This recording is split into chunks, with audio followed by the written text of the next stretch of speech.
This Netflix, Paramount, Warner Brothers situation is crazy. It's got a lot of people going, it doesn't feel like there is a best path forward, but maybe a less concerning path forward. Because Paramount has just now launched a hostile takeover bid for Warner Brothers. And they're arguing that this is in the best interest of the creative community, the consumers, and the movie theater industry for Paramount to buy the studio instead of Netflix. Because last Friday, we learned that Netflix won a major bidding war to buy Warner Brothers in a deal valued at $83 billion. And this is a big deal. Netflix beat out Paramount, Comcast, and more longtime major players to get this. This is a move that would essentially cement Netflix as an official king of Hollywood. But also, you have a lot of people concerned here. One, you have people fearing that this would lead to a monopolistic control of the streaming market. And two, this really made people worry about the future of movie theaters. Because while Netflix said that it expects to keep releasing the studio films theatrically, it also said that they plan on making the release windows more consumer friendly, which essentially means that films won't be released in theaters for as long. And so then pair that with Netflix's co-CEO Ted Sarandos long downplaying the importance of theatrical releases, and you have many questioning what Netflix's long-term goals would actually be here. And with that, you had a group of anonymous producers even writing a letter arguing Netflix views any time spent watching a movie in a theater as time not spent on their platform. They have no incentive to support theatrical exhibition, and they have every incentive to kill it. And they definitely weren't alone there. You had major Hollywood unions like the Writers Guild going as far as to say that the deal should be blocked. And overall, if you looked out there were a ton of people in the industry just kind of panicking about this acquisition. But then also, even though today's news, it may lead to that deal falling through, it's created even more panic, right? Because you've got Paramount putting itself back into the conversation and appealing directly to WB's shareholders in a hostile takeover bid. And specifically, they're throwing an all-cash offer of $30 per share or a total value of $108 billion. Right, with Paramount claiming that this provides shareholders with $18 billion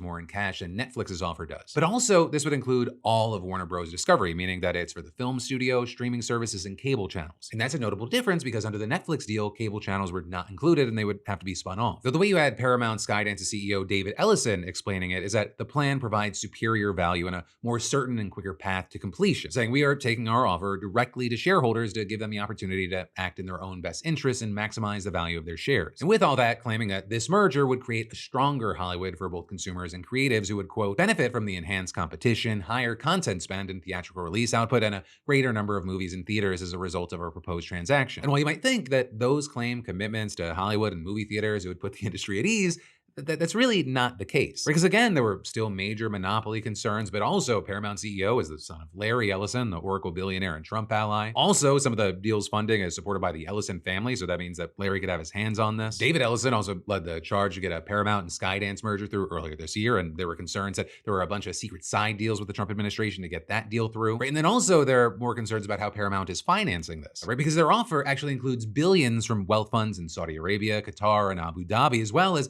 an equity firm backed by Jared Kushner, Trump's son-in-law. Though with this, you had Paramount saying that the foreign wealth funds have agreed to forego any governance rights, including board representation associated with their non-voting equity investments. As you know, those promises, they could help it get federal approval, but also the thing is, there's just a ton of politics involved no matter who buys it. And Trump, he really hasn't said where he stands on this. He has given mixed messaging on the companies. It often feels like he supports whoever he most recently met with, though he recently just praised Netflix and Ted Sarandos, but then added that the merger could be a problem. With Trump saying they have a very big market share, and when they have Warner Brothers, that share goes up a lot. And adding, I'll be involved in that decision. Also, I've got to add that as I was recording, both Netflix and WB ended up responding to the news. Right? Netflix kind of dismissing it, saying this bid was expected, but they remain confident in their deal. And Warner Bros. Saying it will carefully review this new Paramount offer and respond within 10 business days. Right? And then with all of this, we haven't even touched on the fact that WB's cable channels include CNN. So if the Ellisons get their way, they would then be in charge of CNN, and they already have CBS News. And then that, it doesn't even get into the TikTok of it all.